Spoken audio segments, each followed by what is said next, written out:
Opportunity. Yeah, for opportunity. Yes.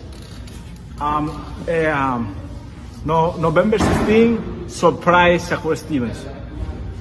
I'm the ring and your house, my house, motherfucker. Yes. It's personal between me and you, and I'm going to do you some serious harm, you big stiff idiot.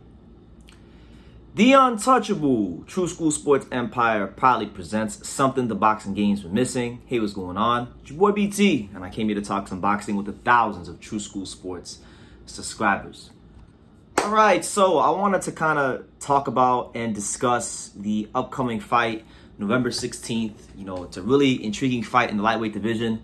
It was originally supposed to be Frank Martin versus Shakur Stevenson for the WBC title. Obviously, we know that Frank Martin, for whatever the case may be, didn't want the smoke. He figured he should get paid a life insurance policy to fight Shakur Stevenson, so he decided to not fight Shakur Stevenson. And it's unfortunate because I like Frank Martin, but there's no way to justify him not fighting Shakur Stevenson. He just didn't believe in himself when push came to shove.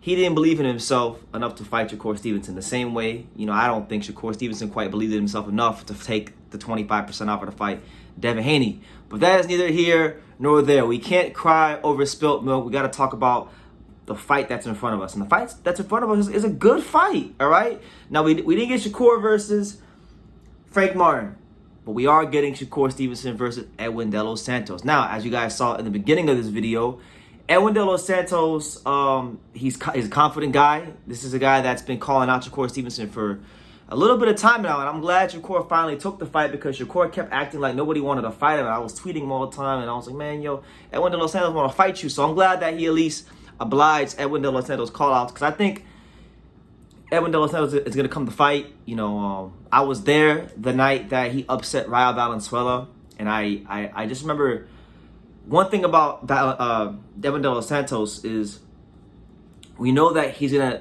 when he does get the chance, he's going to throw his punches and bunches. He's got real concussive power. He's got a power jab. He actually has some things that Shakur Stevenson has to worry about if Shakur Stevenson has any defensive lapses. Now, on the flip side, it's not very often that Shakur Stevenson has defensive lapses. He is quite possibly, along with Dimitri Bivol and maybe Sonny Edwards as well, the hardest fighter to hit cleanly in the sport. No ifs, ands, or buts about it. He's got a very great understanding of distance and timing. I remember when I interviewed one of his old sparring partners, Lydell Rhodes, and he pretty much described it the best, which is the fact that Shakur Stevenson has a switch that he can turn on and off. And if he decides that he doesn't want you to hit him, more than likely you're not going to hit him, right? So it's up to Edwin De Los Santos to crack the code and see what he can do. And, you know, it's a very interesting style matchup because Edwin De Los Santos is an aggressive puncher, right? A guy that is an aggressive combination power puncher. Shakur Stevenson is a fighter that defensively is a mastermind. He's got a thing about him where you could be an aggressive fighter, but he's got a way of limiting your output. And the real great defensive fighters, you know, your Floyd Mayweathers and fighters like that, they're great defensive fighters. They're really good at limiting aggressive fighters' punch output and cutting that shit in half, right? So that for me is the key to victory for Shakur Stevenson. But I'll say this, stylistically speaking, you know, Edwin De Los Santos can box. I'm not saying he's just a pure puncher. He does got boxing skill. It's just obviously not to the level of Shakur Stevenson. The only guy that Edwin De Los Santos has lost to in his pro career so far is the very high risk, very low reward fighter that not many people would talk about. And I haven't even made a video about him, but I know who he is. William Foster III, and that was a close fight. He lost by split decision. So, with that being said, you know, he's got the tools to beat Shakur. My question for Edwin De Los Santos going into the fight is his condition. You know, he's got to be the same condition he was in against Rayo. I feel like he's got to be in that condition and maybe even better to beat Shakur Stevenson, because the route to victory for Edwin De Los Santos is going to be to throw those same, to get in that mid-range area, that pocket, and throw upwards of, you know, 3 to 4 punch combinations and be able to do that for the course of 12 rounds. That's what it's going to take. He's going to have to really make Shakur Stevenson go to some places he's never gone to in his career, because Shakur Stevenson is going to, we know what he's going to do. I mean, he's going to box this dude for like the first 6-7 rounds, and then maybe towards the end of the fight try to step to him, kind of in a similar fashion to the way he beat a guy like Jamel Herring, right? But it really and truthfully is a great fight for the lightweight division, because Shakur Stevenson is going to have somebody that is, I would say, an above average fighter in terms of athleticism. He's definitely he's an A level puncher. You know, Edwin De Los Santos is an A level puncher. And the last time Shakur Stevenson fought a guy who you could classify as an A level puncher, he went into super defense mode, which was when he fought Jeremiah Nakatilia.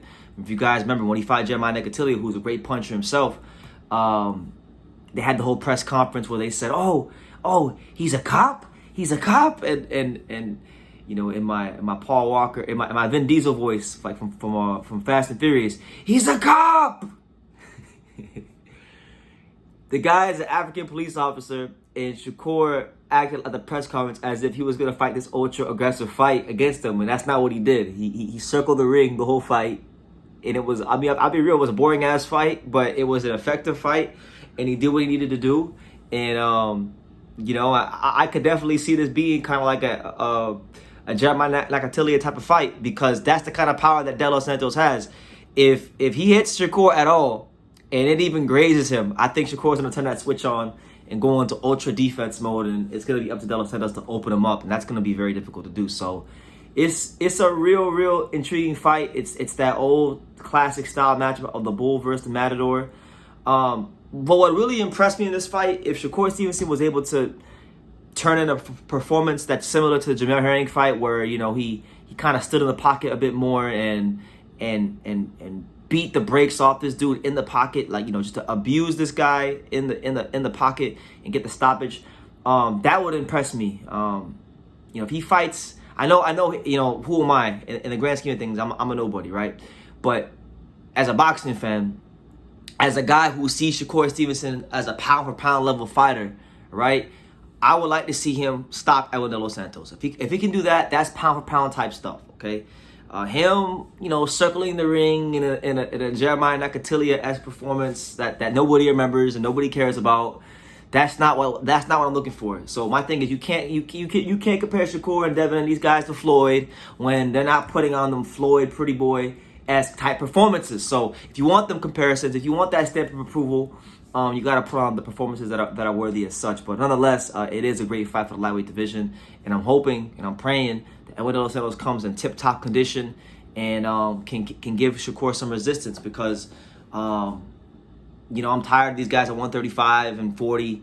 You know, the Shakurs, the Tanks, the Devins, they're not fighting each other. So I would like to see one of the B-sides at some point upset one of these guys again, because it's just good. It's better for boxing, and it will give these guys a much needed reality check that they need to make the fights happen when they're supposed to, not when they feel like it, right? So, you know, that's just how I feel. But nonetheless, November 16th, Shakur Stevenson, Edwin De Los Santos, should be a fun fight. Let me know what you guys think. What kind of chance are you giving Edwin De Los Santos? And what do you want to see from Shakur Stevenson? Leave your comments down below. Make sure you guys take the time to subscribe. And like I say in every single one of these videos, you can love me or you can hate me. But I'm just a kid from Daniel. So until next time, take care, guys. Thank you for watching another video on the untouchable True School Sports Empire. For more great boxing content just like this video, click right here and make sure you subscribe. Much love from sunny South Florida.